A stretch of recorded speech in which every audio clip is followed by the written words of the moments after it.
También veo mucha confusión actualmente, que mucha gente ve en los movimientos carismáticos, que a mí me encanta, apoyo y veo con buen ojo, pero la gente al ver lo mismo ahí y ver lo mismo en una salita chiquitita, todo el mundo levantando las manos, cerrando los ojos o tirándose muchas veces y diciendo san saralada, lo que quiera, la gente dice es lo mismo ahí que es lo mismo acá. Entonces me gustaría por favor esos 3 puntos que enfatizara y deje bien en claro para que ninguno de mis hermanos se vuelva a perder, Padre. Porque necesitamos gente que hable con verdad y que enfatice directamente sobre las Escrituras y con las Escrituras en la mano pueda defender la verdad de Cristo y la única iglesia y la única y verdadera iglesia que existe, que nació el día de Pentecostés, y la única iglesia con base apostólica es la nuestra. Así que Padre, por favor le suplico que si está dentro de su prédica, que enfatice esos 3 puntos: el rosario, la oración en lenguas y los libros deuterocanónicos de la Biblia verdadera. Muchas gracias. Y eso a los protestantes les duele, porque Dios me ha regalado el don de profecía. Hasta los protestantes me entienden. Muchos se han convertido y están convirtiéndose cada día, centenares de protestantes se están convirtiendo. Y los otros quedan aturdidos cuando me escuchan. Y como decía el hermano, son bravos para debatir conmigo por internet. Eso, por YouTube ponen mis videos y son bravos para debatir. Claro, cuando usted está viendo los toros desde la barrera, usted es bravo. Pero métesele al toro. A mí me gustaría que me debatieran así públicamente. Eso, agarrar un video y ponerlo ahí y decir, mire, cura este mentiroso. Eso es fácil, eso lo hace cualquiera. No necesita tener el don del Espíritu, ni mucho menos. Eso lo hace cualquiera. Pero a ver, ¿por qué no vienen y me quitan la máscara así frente a frente? Es que aquí en Paraguay no hay evangélicos, es que no hay pastores. Bueno, mi nombre es Claudio Montiel. Antes que nada, a Dios gracias por la bendición de tenerlo acá, Padre. Ya contamos con la bendición enorme de tener al Padre William con nosotros y ahora también a usted. Yo lo sigo por internet, por YouTube, por la página de Facebook. Pero yo sé que la mayoría de los hermanos aún todavía no lo siguen. Y en uno de los tantos videos que yo suelo ver, bueno, a lo que voy es que me gustaría que profundice más en 3 puntos, si se puede. Uno, en base a las Escrituras, que dice que por ignorancia perece mi pueblo. Mucha gente acá en San Antonio se han instalado varias sectas, las sectas de saloncitos chiquititos, donde se reúne gente a bailar, a cantar y a gritar, ¿verdad? La gente más se enfoca en lo que en realidad quiere, que es un Cristo a su medida, una iglesia a su medida, dejando costumbres tan hermosas como, por ejemplo, el rosario. El rosario, que es una fuente de unión de la familia, y recordemos que la familia es semillero de santos, que la última batalla es contra la familia, según el Papa Juan Pablo II. Entonces, para fortalecer un poquitito ese conocimiento suyo y que mis hermanos puedan conocer un poco el fundamento bíblico del rosario, uno. Segundo, los libros deuterocanónicos, porque en mi comunidad y en otras comunidades donde yo suelo ir, veo siempre el librito gris que dan los mormones y mucha gente las tiene en su casa. Y dicen, es la misma cosa que tengo o que dice mi Biblia grande, y esa la llevo en mi bolsillo. Por favor, quiero que enfaticen esos libros, que en realidad son 73 según el canon bíblico judío-cristiano del siglo IV, y que deje bien en claro cuáles son en realidad las Biblias aceptadas actualmente por la Iglesia católica, cristiana católica. Tercero, el tema de las oraciones en lengua, que yo también veo mucha confusión actualmente, que mucha gente ve en los movimientos carismáticos, que a mí me encanta, apoyo y veo con buen ojo, pero la gente al ver lo mismo ahí y ver lo mismo en una salita chiquitita, todo el mundo levantando las manos, cerrando los ojos o tirándose muchas veces y diciendo san saralada, lo que quiera, la gente dice es lo mismo ahí que es lo mismo acá. Entonces me gustaría por favor esos 3 puntos que enfatizara y deje bien en claro para que ninguno de mis hermanos se vuelva a perder, Padre. Porque necesitamos gente que hable con verdad y que enfatice directamente sobre las Escrituras y con las Escrituras en la mano pueda defender la verdad de Cristo y la única iglesia y la única y verdadera iglesia que existe, que nació el día de Pentecostés, y la única iglesia con base apostólica es la nuestra. Así que, Padre, por favor, le suplico que si está dentro de su prédica, que enfatice esos 3 puntos: el rosario, la oración en lenguas y los libros deuterocanónicos de la Biblia verdadera. Muchas gracias. Bueno, la orden. Bueno, pues vamos a tratar de mostrar un poquito. Vamos a hablar primero en lenguas. Según dice San Pablo, 1 de Corintios, capítulo 14, versículo 1 al 4, él nos viene a explicar que existe el don de lenguas. Pero también nos viene a explicar cómo debe ser el don de lenguas, que todos debemos tener presente. Dale. Buscad la caridad, pero aspirad también a los dones espirituales, especialmente a la profecía. San Pablo dice que hay que buscar la caridad y hay que buscar los dones. ¿Cuál es el don más especial? El de la profecía. Observe algo, Pablo va a hablar de estos 2 dones, uno de la profecía y otro el don de lengua. Son 2 dones. Y Pablo va a mostrar que el más importante es el de la profecía. El don de lengua es que usted hable y nadie le entiende. El don de profecía, que es el más importante, es que usted hable y le entiendan los hombres, las mujeres, los feos, los bonitos, los jóvenes, los niños, los letrados, los que no saben leer, que todos le entiendan. El don de profecía todos entienden, el don de lengua nadie entiende. Por eso Pablo dice otra vez, lo último: Buscad la caridad, pero aspirad también a los dones espirituales, especialmente a la profecía. Pablo dice, aspiren el don de la profecía, aspiren que cuando ustedes prediquen, todo el mundo les entienda. Siga. El que habla en lenguas... Ahí quita el otro. Lo contrario del don de profecía es el don de lenguas. O sea, el don de lenguas, lo va a explicar Pablo, es otra cosa distinta al de profecía. El de profecía todo el mundo entiende. El don de lengua... El que habla en lenguas no habla a la gente. No habla a la gente no le entiende. Siga. Sino a Dios. Sino a Dios. Siga. Y es que nadie le entiende. ¿Y es pues, que qué? Y es que nadie le entiende. Repítalo. Y es que nadie le entiende. En el don de lenguas, otra vez. Y es que nadie le entiende. Nadie le entiende. Y porque nadie le entiende, ahí es donde los protestantes se aprovechan.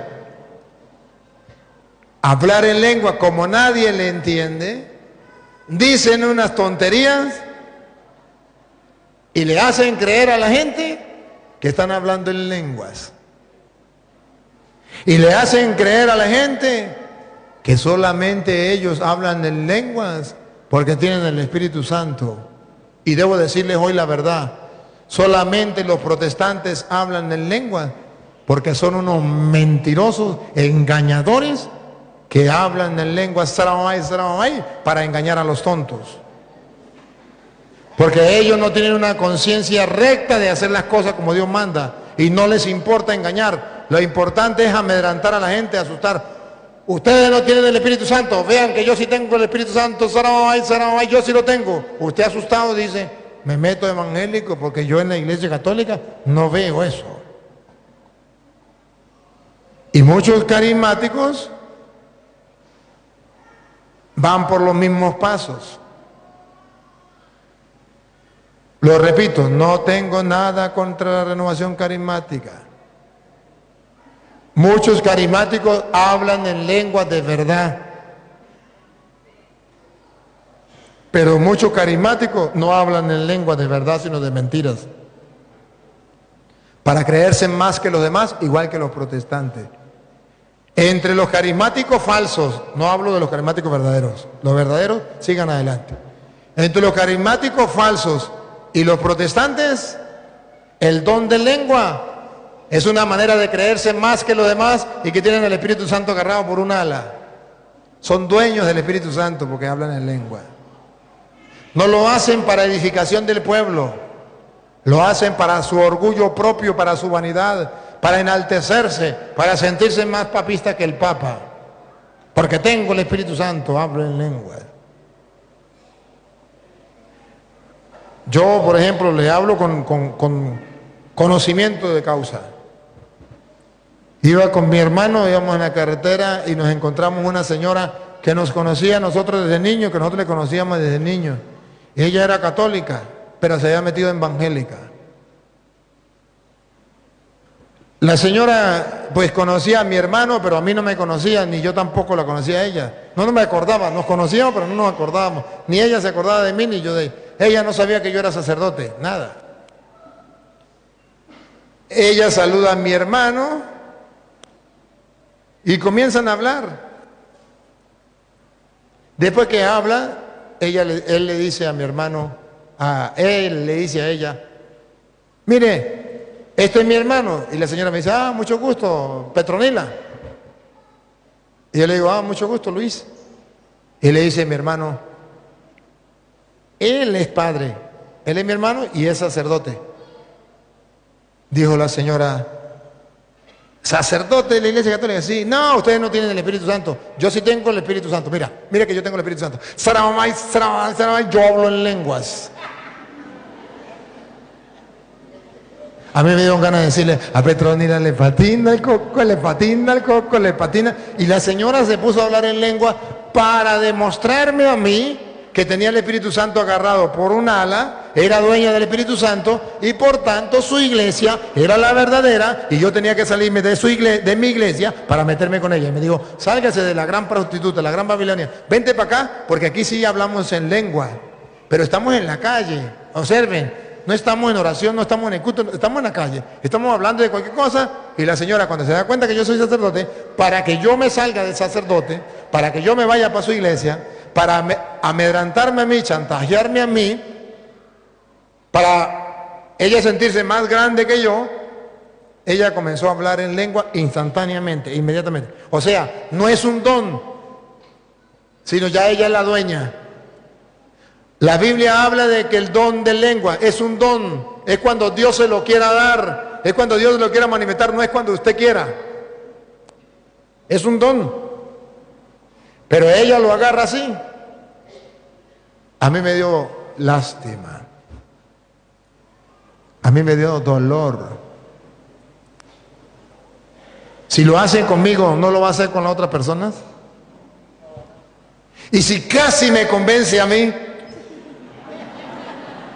¿no va a convencer a otra persona? Por un poquitico me meto en evangélico, por un poquitico.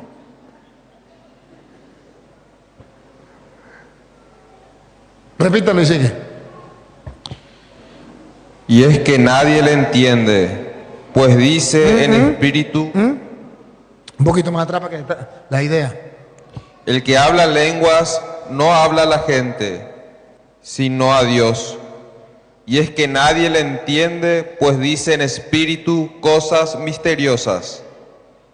Por el contrario, el que tiene don de profecía, el que tiene el don de profecía, lo contrario del don de lenguas, es el don de profecía.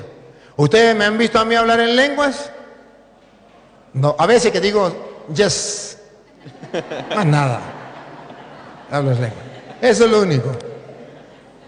No, porque Pablo dice, es el don, no es más importante. Pero le doy gracias a Dios que me ha dado el don de profecía.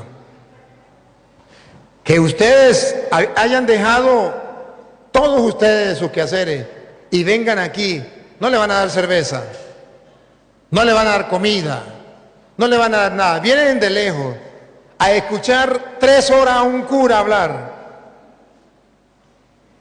No se aburren, no se quedan dormidos, les gusta, se emocionan, sienten la fuerza de Dios, les llena, entienden.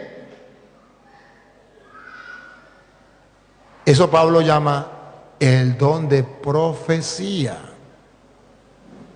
Y eso es mejor que hablar en lenguas. Y eso a los protestantes les duele, porque Dios me ha regalado el don de profecía. Hasta los protestantes me entienden. Muchos se han convertido y están convirtiéndose cada día centenares de protestantes. Se están convirtiendo. Y los otros quedan aturdidos cuando me escuchan. Y como decía el hermano, son bravos para debatir conmigo por internet. Eso por YouTube ponen mis videos y son bravos para debatir. Claro, cuando usted está viendo los toros desde la barrera, usted es bravo. Pero métesele al toro. A mí me gustaría que me debatieran así públicamente. Eso, agarrar un video y ponerlo ahí y decir, mire, ¿cuál es este mentiroso? Eso es fácil, eso lo hace cualquiera. No necesita tener el don del Espíritu, ni mucho menos. Eso lo hace cualquiera. Pero a ver, ¿por qué no vienen y me quitan la máscara así frente a frente? Es que aquí en Paraguay no hay evangélicos, es que no hay pastores. Se escondieron todos. ¿Por qué no vienen? ¿O ustedes no los invitaron? Sí. Entonces, ¿por qué no vienen? Pero son bravos y debaten y eso hacen, uy, y le voy a quitar la máscara al cura. A mí me da mucha risa, a mí me da mucha risa. Me río y qué risa me da. Y todo aquel que me vea riendo, loco, me dirá, ah, me estoy riendo. Mira, es fácil hacerlo. Lo difícil es, vamos frente a frente, donde tengamos que pedir el auxilio del cielo. ¿A quién va a asistir Dios? Como el profeta Elías con los profetas de Baal. ¿A quién le respondía Dios? A ese Elías que era un solo profeta y los otros eran 400 de Baal. Y su Dios él no le respondía. Así le está pasando a los protestantes. 400 pastores. Un solo cura. ¿Y qué le está pasando? ¿Qué le pasa con su Dios? ¿Qué le pasa con su espíritu? Que dice que Él me ilumina el espíritu, me guía el espíritu, expulsan demonios. ¿Qué le está pasando? Que no hacen nada. Porque el don de profecía es que la gente sea capaz de entender y Dios lo va a asistir. Ustedes a veces me preguntan, padre, ¿y usted qué come? Ustedes a veces dicen, padre, pero y es que usted no se cansa y usted compartimos y no nos cansamos y vemos los videos y nos trasnochamos y queremos más y más y más. ¿Y de dónde, en qué universidad estudió usted? Una vez tuve un debate como con 100 pastores. Y cuando el primero que se enfrentó, los otros iban a debatir conmigo y ya no quisieron debatir. Y le dije, ¿por qué no quieren debatir? Y uno agarró el micrófono y dijo, no, porque es que usted ha ido a estudiar a las mejores universidades del mundo. Y en ese tiempo yo no había salido de Venezuela siquiera. No es eso. Es que Dios ha regalado ese don. Aspiren al don de la profecía. Donde ustedes ni se imaginan que a veces voy a un lugar a compartir y yo le digo, Señor, ¿y hoy de qué me van a de qué vamos a hablar? ¿Y hoy qué me van a preguntar? ¿Y qué cita me va a dar? Ay, Señor. Y ni sé. Y llego y le digo, Señor, aquí estoy en tus manos. Y ustedes no me van a creer. Pero me llegan las citas y las ideas así y pelean en la cabeza a ver cuál entra. Y yo cuando termino le digo, Señor, me quedo admirado. Ustedes se sorprenden de mí, yo me sorprendo de Dios. Le digo, Señor, te la vacilas, qué bravo eres, qué fantástico, qué maravilloso. Yo sabe cómo aprendí, debatiendo con los pastores, no sabía qué me iban a preguntar, no sabía de qué iglesia era, no sabía qué le iba a responder, pero confiaba en el Señor. Hacía oración, sí. Leía la Biblia, sí. Y recuerdo que un día me invitaron en una comunidad en Venezuela, me invitaron. Una cantidad de gente, más o menos como aquí, pero eran todos maestros, eran maestros del país, eran AB, algo así se llama ya, AB, algo así.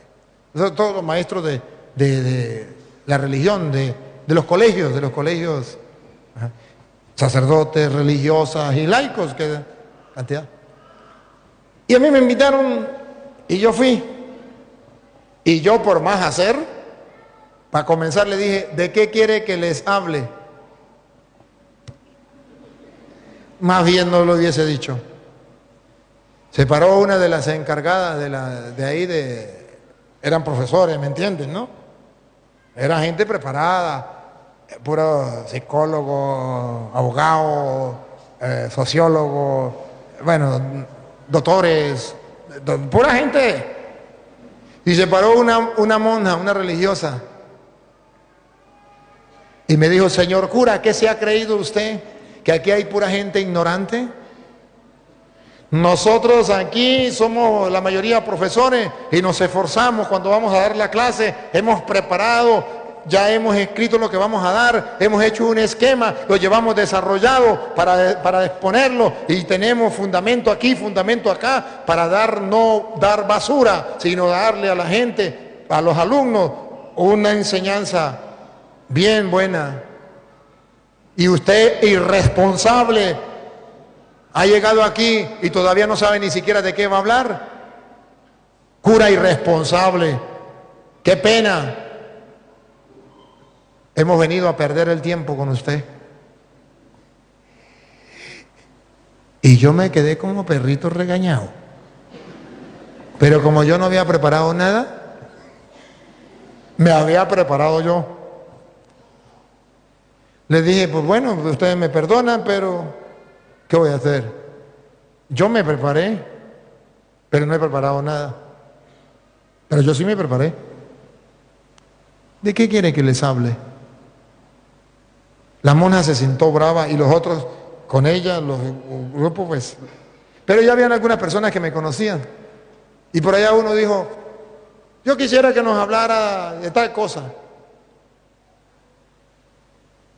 Creo que fue de la fe. Él dijo, bueno, está bien, vamos a hablar de ahí. Y comencé, y me iban llegando las citas, y tome. Toda una mañana, sin tocar un papel, sin agarrar la Biblia, iba buscando a la gente, tome, y la gente emocionada. Al final la monja se paró y pidió perdón. Y dijo, esto yo no lo sabía, esto nunca lo había visto, esto es fuera de lo normal. Perdone, padre, pero no sabía que esto podía darse. ¿Cómo usted sin prepararse iba a hablar? Esto me perdona.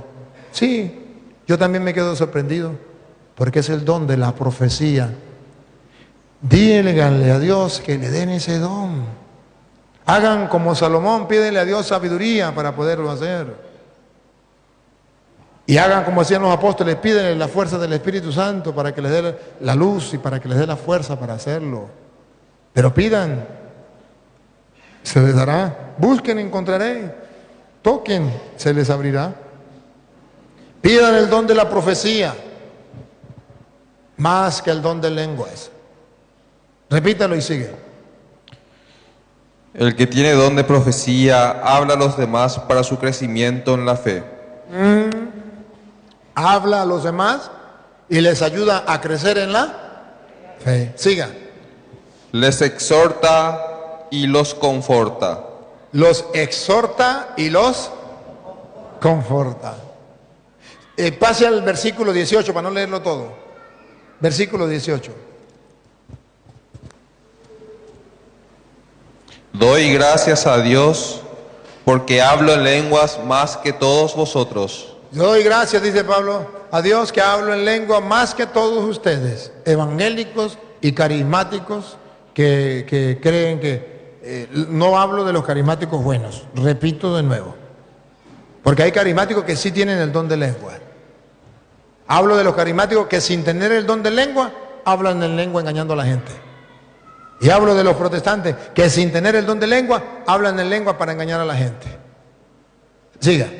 Pero en la asamblea prefiero decir 5 palabras con sentido 5 palabras con sentido para instruir a los demás, para instruir a los demás, que 10.000 en lenguas.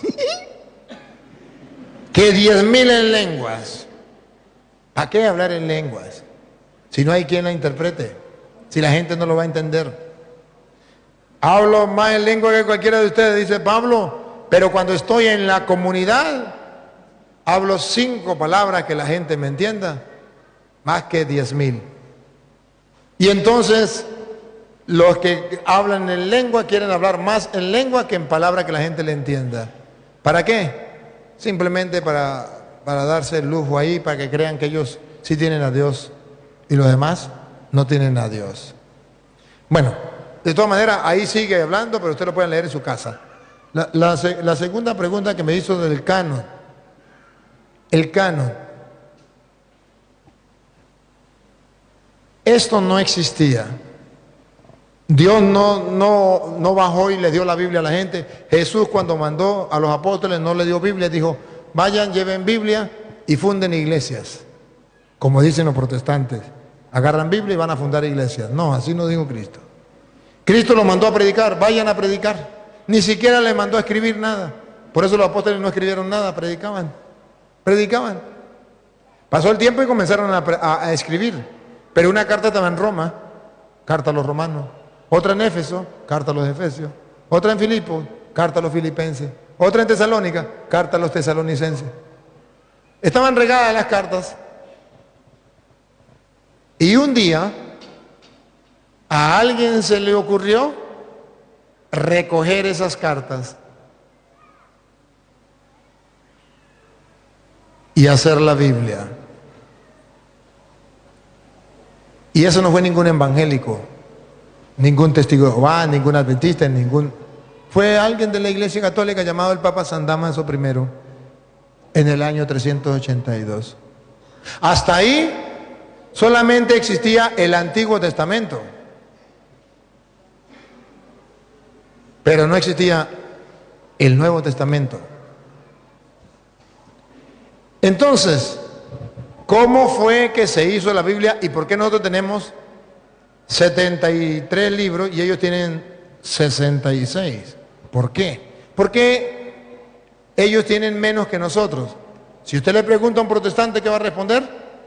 Es que los católicos le pusieron 7 libros a la Biblia. La ignorancia es atrevida. Los católicos no le pusieron 7 libros. Oigan bien, los católicos le pusieron 27 libros a la Biblia. No le quiten 20. No son 7.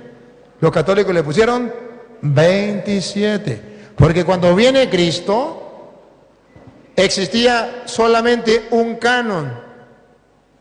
Llamémoslo así, una Biblia.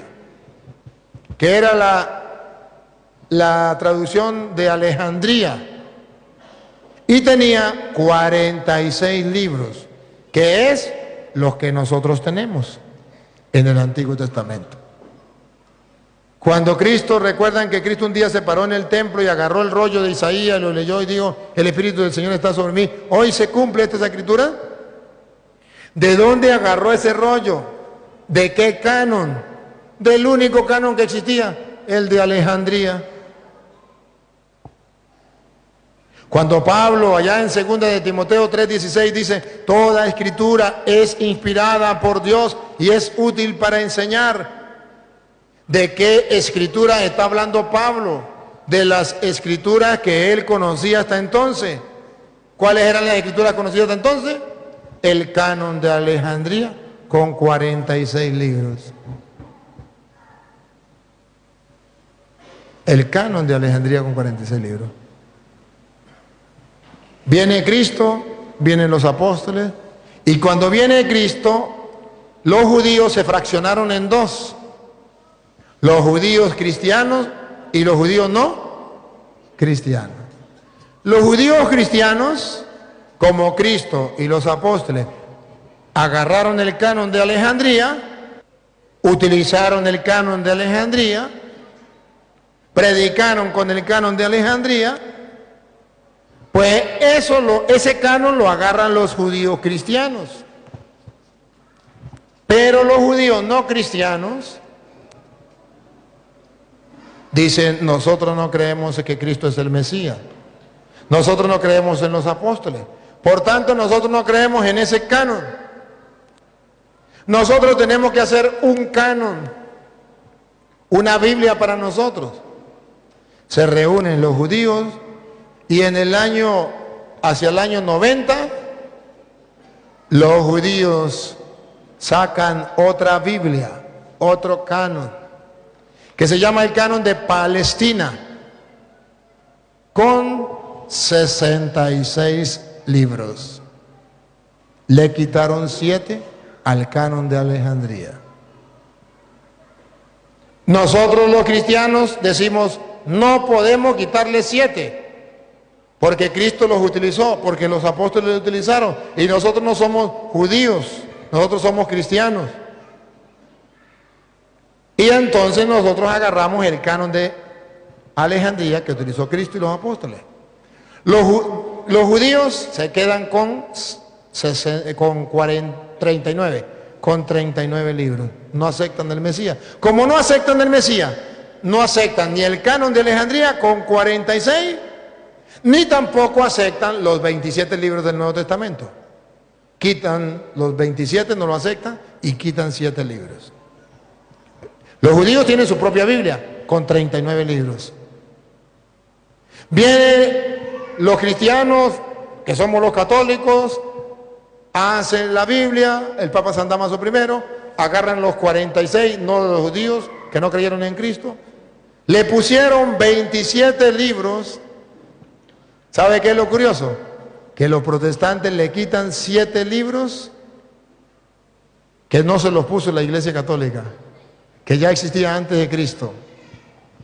Y de los 27 libros que la Iglesia Católica le puso, no le quitan ni uno. Los 27 libros que la Iglesia Católica les puso están completicos. ¿Y por qué los protestantes no se lo quitan? Por algo, por algo. Porque en la teoría ellos dicen que la Iglesia Católica es la gran prostituta, pero en la práctica ellos saben que la Iglesia Católica es la verdadera. O si no, ¿por qué creen que la Biblia es palabra de Dios? Vino Martín Lutero estaba en contra de la Iglesia Católica y fue incapaz de quitarle esos 7 libros. Los puso a final, después del Apocalipsis. Después de Martín Lutero vienen los protestantes, y todos los protestantes, todos sin excepción, tenían 73 libros, todos. Hasta el año 1825, que las Sociedades Bíblicas Unidas les obligó a los protestantes a quitarle 7 libros a la Biblia. Lo mismo que hicieron los judíos, que no creyeron en Cristo, lo hacen los protestantes que tampoco le creen a Cristo, que le creen al pastor. Y se olvidaron de lo que había dicho San Juan en Apocalipsis capítulo 22, versículo 18. ¿Qué había dicho San Juan en el capítulo 22, versículo 18? Vamos a escucharlo. Apocalipsis capítulo 22, versículo 18. Se olvidaron los protestantes de este capítulo y de este versículo. Óiganlo. Lanzo una advertencia a todo el que escuche las palabras proféticas de este libro. Si alguno añade algo sobre esto, Dios le enviará las plagas que se describen en este libro. El que añada, siga. Y si alguno quita algo a las palabras de este libro profético, Dios le quitará su parte en el árbol de la vida y en la ciudad santa. No se le puede poner ni se le puede quitar. Cualquiera me puede decir, pero ahí habla este libro, se refiere al Apocalipsis. Está bien, está bien. En primer lugar se refiere al Apocalipsis. Pero ¿cómo sabemos que se refiere también a todas las Sagradas Escrituras? Porque está al final de la Biblia, en el capítulo final del Apocalipsis, 22, 18. Al final. ¿Por qué sabemos que no solamente se refiere al Apocalipsis? Han de saber ustedes que San Juan estaba escribiendo el Apocalipsis hacia el año 90 más o menos, estaba escribiendo el Apocalipsis, lo terminó de escribir hacia el año, póngale usted, hacia el año 100 lo terminaría, o en esa época, hacia los años 90, San Juan escribe el Apocalipsis. Del 90 al 100, pongámosle allí para no pelear, que San Juan escribe el Apocalipsis.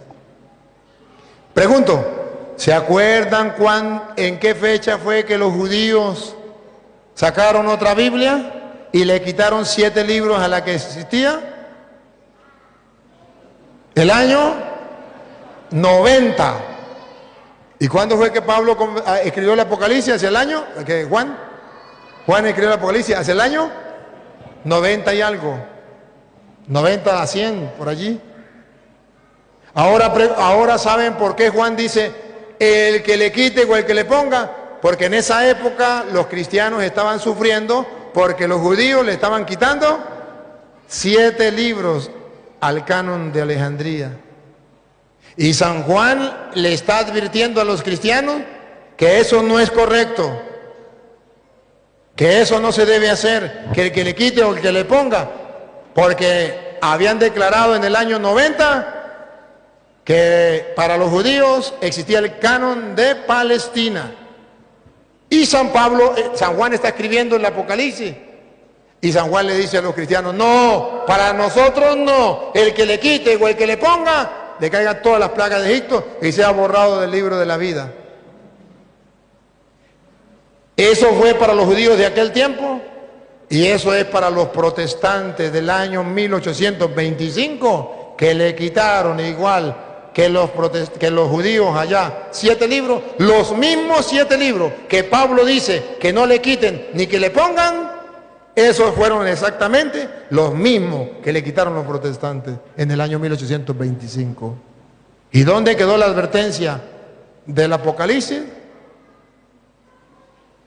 Los protestantes no le hacen caso, porque el pastor le dijo que no le hicieran caso.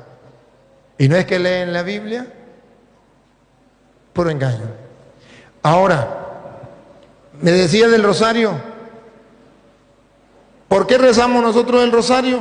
Porque el pueblo de Israel oraba repitiendo. Jesús en la cruz, ¿se acuerda? Dios mío, ¿por qué me has abandonado? Estaba repitiendo el Salmo 22. Escúchelo, el Salmo 22. Dios mío, ¿por qué me has abandonado? Así oraban los judíos, repitiendo. Y Jesús está en la cruz, orando, repitiendo. Salmo 22, 1. ¿Lo tiene? Léelo.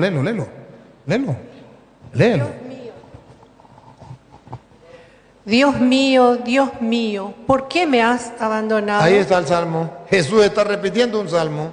Así oraba Jesús. ¿Por qué nosotros oramos repitiendo? Porque en Mateo capítulo 26, versículo 44, volvemos a encontrar a Jesús repitiendo. Orando, repitiendo, como judío que era. Las palabras que lanzo no me salvan. El capítulo... Los dejó y se fue a orar por tercera vez. ¿Se fue a orar por tercera vez? Repitiendo las mismas palabras. Repitiendo las mismas palabras. ¿Y qué dice la Biblia? ¿Cómo será allá en el cielo? ¿Cómo será la oración allá en el cielo?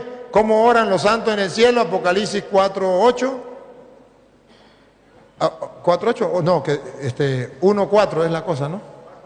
A 4:8, ¿está bien? A 4:8. ¿Cómo dice Apocalipsis 4:8?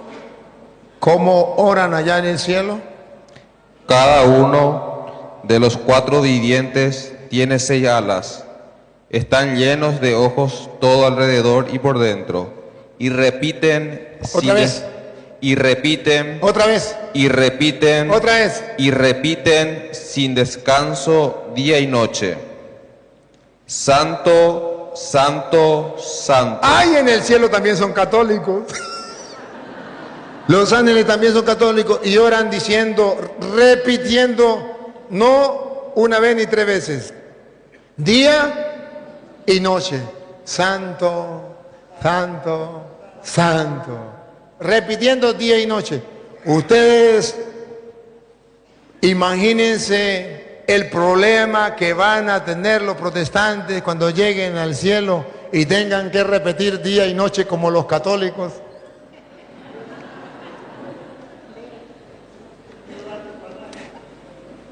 Hermano, y Jesús en Lucas 11:1 le dice a los apóstoles que deben orar repitiendo. Le pidieron que le enseñara a orar y Él les va a enseñar. ¿Cómo? Repitiendo. A ver, y aquí, hermano, usted tiene unas preguntitas que me tiene que hacer que le dije que me la hiciera, ¿no? Se está haciendo el loco.